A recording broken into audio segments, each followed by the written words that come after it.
எல்லோருக்கும் வணக்கம். Big pass சம்பந்தமான எல்லா அப்டேட்டுகளும் நீங்கள் உடனுக்குடன் தெரிந்து கொள்ள நம்ம சேனலை சப்ஸ்கிரைப் பண்ணீங்க. இந்த வாரம் 12வது வாரம் ரொம்ப ரொம்ப இம்பார்ட்டண்ட்டான வாரமாக பார்க்கப்படுதுங்க. ஏன்னா 3 பேர் தான் நாமினேட் ஆகியிருக்காங்க. இது பிக் பாஸ்லேயே ஒரு மிகப்பெரிய சர்ப்ரைசிங்கான விஷயம்.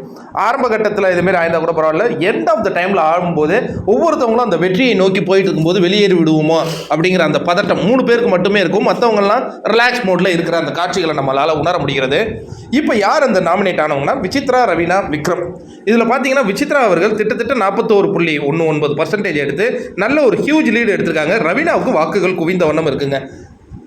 விக்ரம் 23.6% 3வது இடத்துல இருக்கிற அந்த காட்சிகளை நம்ம பார்த்துக்கிட்டு இருக்கோம். இந்த வாரம் வெளியேறுவதற்கு விக்ரமுக்கே அதிகப்படியான வாய்ப்பு இருப்பதாக நமக்கு தெரிகிறது. இப்போ நீங்கள் பார்த்தீங்கன்னா இந்த கேமை பொறுத்த வரைக்கும் விசித்ரா அவர்களுக்கு இந்த அளவு ஆதரவு வந்திருக்குன்னா ஒரு விஷயங்க. அதாவது என்னென்ன காரணம்னா, ஒன்று அவங்க எல்லோருடமே ஒரு நட்பு வட்டத்தில் இருந்தது. இன்னொன்று பேச வேண்டிய இடங்களில் மிக சரியான கருத்துக்களை எடுத்து வச்சாங்க. இப்போ டாஸ்க்கு அப்படின்னு எடுக்கும்போது அவங்க பெரிய டாஸ்க்குகள் பண்ணது இல்லைனாலும் மக்கள் டாஸ்க்கை பார்க்கவே மாட்டாங்கங்க.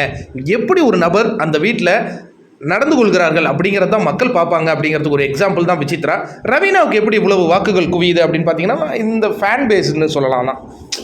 ஏன்னா ரவீனா நிறைய பிரச்சனைகளுக்கு அந்த வீட்டில் காரணமாக இருந்திருக்காங்க. அப்படி இருந்தும் அவங்க 2வது இடத்துல இருக்காங்க.